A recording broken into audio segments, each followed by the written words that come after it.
Hello everyone, मेरा नाम doctor हर्ष बाला है और मैं एक चाइल्ड स्पेशलिस्ट हूँ। पिछले वीडियो में मैंने आपको बताया था कैसे आप 12-13 साल का जो बच्चा मेरी ओपीडी में आया था उसको आपने इंसुलिन रेजिस्टेंस की तरफ धकेल दिया था, और अगर उसमें से वो बच के निकल जाता है तो कैसे एडल्टहुड में जाके उसके बाद अर्ली 40s में जाके फिर से मेटाबॉलिक सिंड्रोम का शिकार हो जाता है। तो इसके लिए क्या वो खुद जवाबदार था? देख लीजिए, आप खुद ही समझ लीजिए। ठीक है, मैं तो समझा सकती हूँ आपको कि आपको क्या करना चाहिए।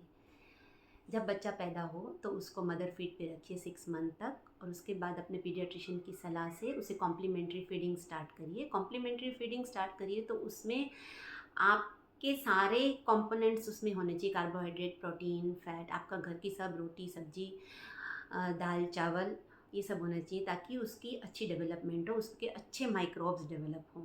2 साल तक आपका बच्चा आपका घर की प्लेट में से सब खाना सीख जाना चाहिए। उसके बाद उसकी एनर्जी नीड्स को पूरा करने के लिए आपको उसको एसेंशियल फैटी एसिड्स और एसेंशियल अमाइनो एसिड्स के सोर्स देने चाहिए, जिससे वो अच्छे से ग्रो हो, उसकी मसल्स अच्छे से ग्रो हो।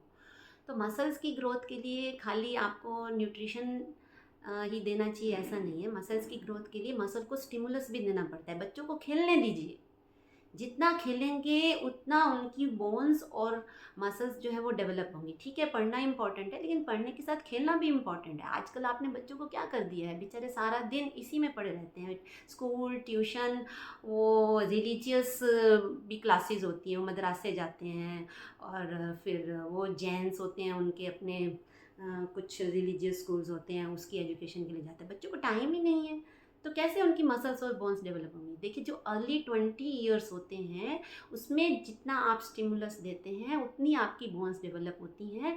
उसके बाद तो बोन हेल्थ डिक्लाइन होनी शुरू हो जाती है, और जी 30s तक ही आपकी मसल डेवलप होती है। उसके बाद तो मसल डिक्लाइन होनी शुरू हो जाती है, जिसको सार्कोपेनिया बोला जाता है। तो यही टाइम होता है जब आपको बच्चों को खेलने देना चाहिए। ठीक, बच्चों को किसी एक्सरसाइज, किसी योगा, किसी जिम की ज़रूरत नहीं होती है, खाली आप उन्हें खेलने दीजिए तो उनकी मसल्स और बोन्स अच्छे से ग्रो हों, ताकि वो अच्छी मसल्स लेके एडल्टहुड में प्यूबर्टल स्टेज में जाएं। उस प्यूबर्टी जब उनको हिट हो तो वो इंसुलिन रेजिस्टेंस का शिकार ना हो, क्योंकि मसल्स होंगी तो वो ग्लूकोज सिंक का काम करती है। जितनी अच्छी मसल्स होंगी तो वो प्यूबर्टी को आराम से क्रॉस कर जाएंगी। आप देखिए, क्या होता है कि पहले ये सब चीज़ें नहीं होती थी, क्योंकि डाइट बहुत सीधी सादी होती थी, बहुत जंक फूड वगैरह बहुत बाहर से नहीं दिए जाते थे, और बच्चों को एजुकेशन का भी इतना लोड नहीं था, सब स्मूथली चल रहा था, ऐसी डिसीज़ेज़ नहीं होती थी।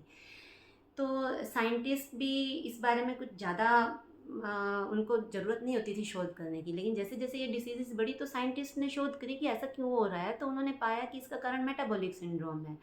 देखिए, मैंने 25 साल पहले एमबीबीएस पास करी थी, तो उस टाइम जब हमें पढ़ाया जाता था तो हमारे को मेटाबॉलिक सिंड्रोम, गट माइक्रोबायोम, इसके बारे में कोई इतना पढ़ाया नहीं जाता था, हमारी बुक्स में भी नहीं था।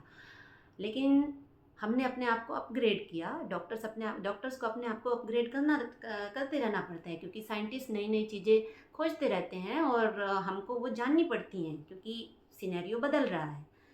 तो आपको भी जानना चाहिए कि मतलब आपको बच्चों को उनकी एज के हिसाब से, उनकी जीवन शैली के हिसाब से क्या खिलाना पिलाना चाहिए। ठीक है, 3-4 जब तक प्री स्कूल होता है बच्चे ज़्यादा एक्टिव होते हैं, आप जो है उनको हाई कैलोरी डाइट या हाई कार्बोहाइड्रेट डाइट भी दे रहे हैं तो चलता है। लेकिन उसके बाद जब उनकी एक्टिविटी कम हो जाती है तो ठीक है, पढ़ाइए, उनको खेलने का भी टाइम दीजिए। हो हाँ, और स्लीप भी बहुत इंपॉर्टेंट है। बच्चे आजकल मोबाइल वगैरह में लगे रहते हैं और टाइम पे सोते नहीं हैं, और फिर टाइम पे जगते नहीं हैं। और फैमिलीज़ भी जो है, फैमिलीज़ में भी यही कल्चर हो गया है कि 12 बजे से पहले तो कोई सोता ही नहीं है, और बच्चों को सुबह जल्दी स्कूल जाना होता है। स्लीप भी बहुत इंपॉर्टेंट है, तभी वो अच्छे से ग्रो करते हैं। ग्रोथ हार्मोन तो जो है वो स्लीप में ही काम करते हैं। बच्चे आपकी रात को सोते हैं तभी ग्रो करते हैं। न्यूरल कनेक्शंस भी रात को ही बनते हैं, इसीलिए तो बच्चे डल होते हैं जो नींद पूरी नहीं करते हैं। आप बच्चों को पढ़ा तो रहे हैं, लेकिन क्या बना रहे हैं पता नहीं। डल बच्चे बना रहे हैं आप, फैटी बच्चे बना रहे हैं आप, मस्कुलर बच्चे नहीं बना रहे हैं आप। सोचिए प्लीज़, आपको भी इस बारे में नॉलेज लेना चाहिए। साइंटिस्ट अपने आप को अपग्रेड कर रहे हैं, डॉक्टर्स अपने आप को अपग्रेड कर रहे हैं, तो आप भी अपने आप को अपग्रेड करिए। आप जो ये आपको लगा रहता है कि मेरे बच्चे का वज़न बढ़े, उसके लिए आप पीडियाट्रिशियन भी चेंज करना पड़ता है तो कर देते हैं। अरे, पीडियाट्रिशियन चेंज करने से कुछ नहीं होगा, आपको खुद को चेंज होना पड़ेगा। देखिए हमारे एक गायनेकोलॉजिस्ट फ्रेंड हैं, उनकी ट्विन्स बच्चियाँ आई थी, बहुत प्यारी हैं। और उनकी जो वाइफ़ है वो डॉक्टर नहीं है, वो एक हाउसवाइफ़ है पर एजुकेटेड है। तो मैं जो भी उनको एडवाइस देती हूँ तो वो फ़ॉलो करने की कोशिश करती हैं, और अगर उनको नहीं भी समझ में आता है तो वो बोलती हैं कि भी मैडम बता रही हैं तो अच्छा ही होगा, और वो उस गाइडेंस पे चलती हैं। अब उनकी बच्चियाँ 10 साल की हो गई हैं, उनकी बच्चियाँ बिल्कुल ओवरवेट नहीं हैं, और इतनी स्ट्रेंथ है उनमें, इतना खेलती हैं, इतना दौड़ती हैं, इतना डांस करती हैं, बहुत अच्छे से उन्होंने उनको ग्रो किया है। उनकी वाइफ़ ने मुझे कभी नहीं बोला कि मेरे को वज़न बढ़ाने के लिए बच्चों के लिए टॉनिक लिख दीजिए, क्योंकि वो समझती हैं कि वज़न बढ़ाना इम्पोर्टेंट नहीं है, बच्चे एक्टिव होने चाहिए, उनकी मसल की डेवलपमेंट होनी चाहिए। आप भी समझिए इस चीज़ को। अब अगले वीडियो में मैं डिस्कस करूँगी कि ये जो बच्चे एडल्टहुड में गए, फिर आगे जाके, या नॉर्मल भी बच्चे गए, तो आगे जाके उनके साथ फिजिशियंस के पास जो सिनेरियो आते हैं वो ऐसे सिनेरियो क्यों आते हैं। Thank you.